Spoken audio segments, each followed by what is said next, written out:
Hello guys, કેમ છો બધા? મજામાં ને? આઈ હોપ બધા મજામાં જ હશો. સૌ બધાને મારા જય શ્રી કૃષ્ણ. આજે આપણે બનાવીશું ખમણની રેસીપી. ચલો જોઈ લઈએ ખમણની રેસીપી. માટે એકદમ ઝીણું બેસન લેવાનું છે, જે ઘરનું દળેલું છે.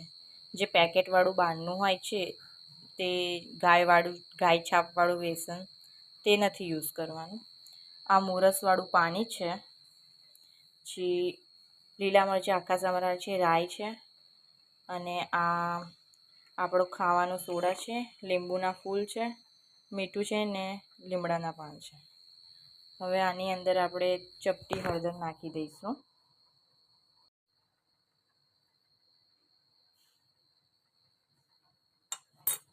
હવે મીઠું નાખી દઈશું.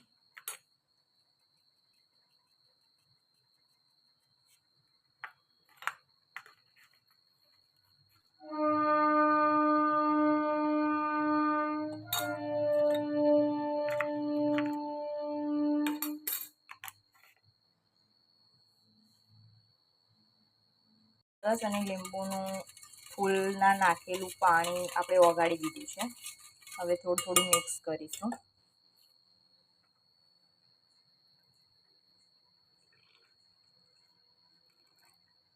જોઈશું તે પ્રમાણે જ આપણે નાખીશું. આપણે એક જ બાજુ બેટર હલાવવાનું છે.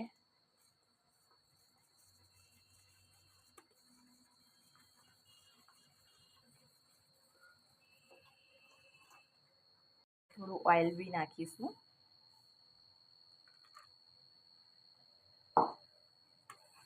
આપણે મોરસ અલગથી જ આપણે ઓગાળીને રાખી હતી, જેથી આમાં મોરસના જે આખી રહી ના જાય બેટરમાં. સતત આપણે હલાવ્યા કરીશું થોડી વાર. આપણે એક જ દિશામાં ફરવાનું છે. બહુ જાડું અને બહુ પતલું બી ના રહે તેવું બેટર આપણે કરવાનું છે. ચમચીમાં ચોટે બી નહીં.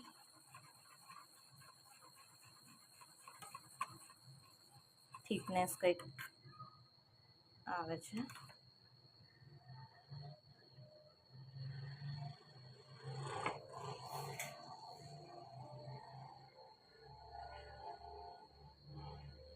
પરફેક્ટ છે.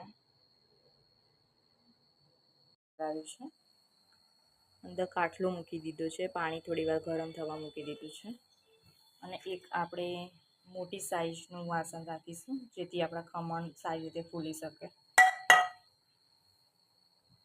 હવે એક પાણી લીધું છે, તેમાં ખાવાનો સોડા નાખીશું. સહેજ ચપટી અડધી ચમચી ખાવાના સોડા લઈ લીધું છે. પાણીમાં મિક્સ કરી દઈશું. હવે નાખી દઈશું થોડું.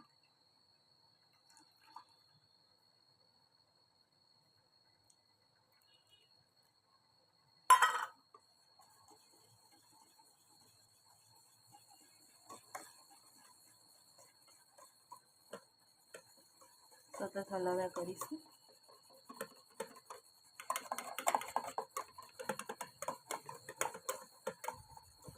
એક કલર અલગ જ આવે છે.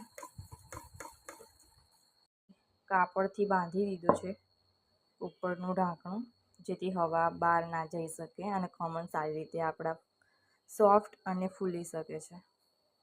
બટર નાખી દઈશું ધીમે ધીમે.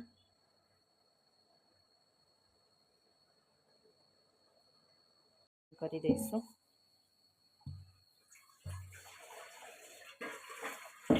કરી લઈશું.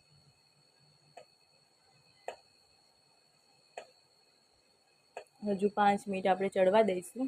જે કિનારો છે એ બધી આપોઆપ ખસી જશે કિનારેથી એકદમ, એટલે થઈ ગયા હશે.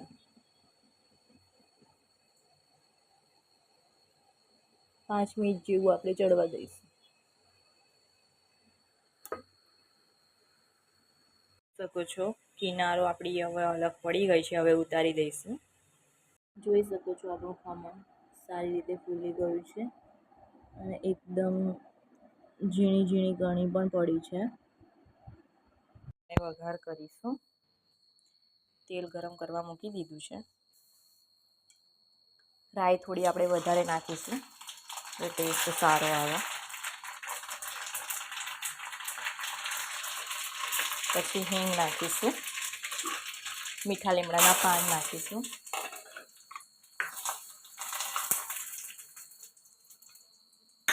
હવે આપણે મરચાં નાખી દઈશું,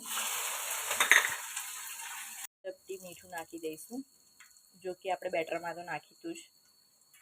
હવે આપણે મોરસવાળું પાણી બનાવી દીધું છે, લીંબુના ફૂલવાળું, તે નાખી દઈશું. બરોબર ઉકળો આવી ગયો છે. હવે આને આપણે ખમણમાં નાખી દઈશું.